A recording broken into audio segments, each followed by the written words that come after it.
안녕하세요. 연애와 결혼을 이지하게 도와드리는 간결입니다. 여러분, 날도 쌀쌀해지고 있는데 연애하고 계신가요? 아직 못하고 있다면 어떻게 해야 연애 고자에서 벗어날 수 있을지 한번 알려드리도록 하겠습니다. 첫 번째, 감정에 충실하지 못합니다. 한번 떠올려 보겠습니다. 학생 때 연애를 잘하는 사람들은 공부를 잘하던가요? 못하던가요? 대부분 공부를 잘 못하죠. 하지만 걔네들은 눈앞에 있는 당장의 즐거움에 충실하다 보니 이성 앞에서만큼은 굉장히 잘 먹히곤 했습니다. 즉, 즐겨야 한다는 거예요.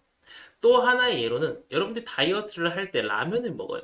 근데 치팅데이라서 즐겁게 먹는 라면은 정말 맛있게 먹을 수 있겠죠. 하지만 복합 탄수화물로 살이 엄청 찌고 국물은 또 기름이 둥둥 떠서 어쩌고 저쩌고 나트륨 막 그렇게 먹으면 즐거울까요? 맛이 없겠죠. 즐겁지 못하다는 겁니다.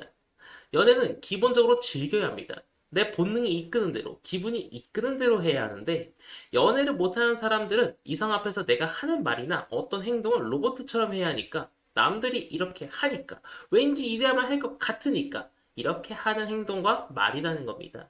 내가 자발적으로 무언가 하는 것과 해야만 할 것 같아서 하는 것, 어느 게 더 즐거울까요? 당연히 전자겠죠. 그렇기 때문에 여러분이 연애를 하기 위해서는 심각한 진지함을 조금 버려야 합니다. 자, 두 번째, 연애를 하기 위해서는 일단 매력적이어야 합니다. 나의 진심이 통할 거야. 같은 생각은 집어치우셔야 합니다. 마음은 일단 내가 그 사람 눈에 매력적으로 보여야만 나의 진심 같은 것도 통하는 겁니다. 상대방이 나한테 관심이 1도 없는 상황에서 진심이라는 건 나 혼자 진심인 거고, 신뢰도 마찬가지로 나 혼자 쌓이고 있는 상태인 것입니다. 그렇다면 매력적인 사람은 어떻게 되냐? 첫 번째에서 얼핏 말씀드렸죠. 즐거워야 해요. 상대방이 나랑 있는 걸 즐거워야 하고 또 유쾌한 사람이 되어야 합니다. 그러면 나는 상대방한테 매력적이면서 나를 즐겁게 해준 사람이 됩니다. 그러면 자연스레 상대방은 나를 믿을 수 있는 사람이면 좋겠다라고 생각을 하게 되고 나에 대한 믿음과 신뢰가 점점 쌓여가며 동시에 매력도 같이 더해지기 시작합니다. 세 번째, 이런 사람들은 자신감이 없습니다. 이런 경우가 있습니다. 자신이 매력이 없다는 것을 너무나 과하게 인정을 해버려서 자신감 자체가 아예 없는 경우가 있습니다. 어차피 난 안 될 거야 라는 생각을 하고 이성이 접근해 오면 오히려 경계를 심하게 하는 경우가 있습니다. 그런 분들의 특징이 두 가지로 나뉘는데 덕질을 하고 있거나 아니면 정말 꿈 같은 만남을 꿈꿉니다. 그런데 현실적으로 여러분들이 덕질하는 아이돌을 만나거나 꿈같은 재벌 2세를 만나기 위해서는 여러분이 정말 외모가 출중하거나 돈이 미친 듯이 많거나 해야 돼요. 그런데 이 두 가지를 가졌다면 난 이미 연애를 하고 있겠죠. 그런데 특이하게 이렇게 연애를 잘 못하시는 분들이 동성한테는 또 인기가 엄청 많아요. 동성 친구들한테는 개그맨으로 찍혀 있어요. 그 이유를 좀 알아보면은 자신이 망가지는 것에 대해서 거부감이 없어요.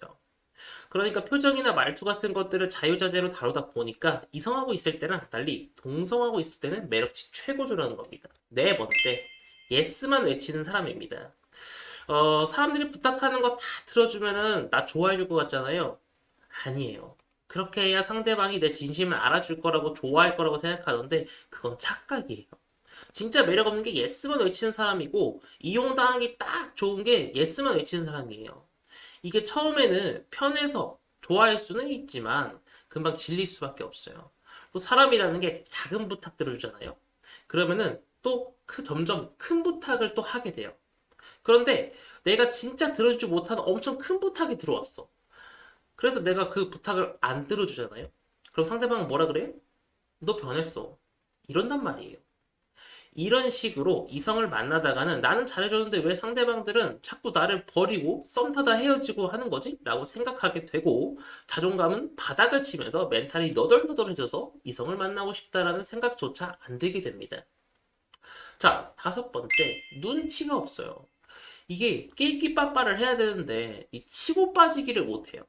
예를 들면 전화 통화를 자기 전에 하고 있었어요. 막 자기 전에 막 썸녀 썸남이랑 하고 있었는데 막 썸 감들어지게 타고 있을 때야.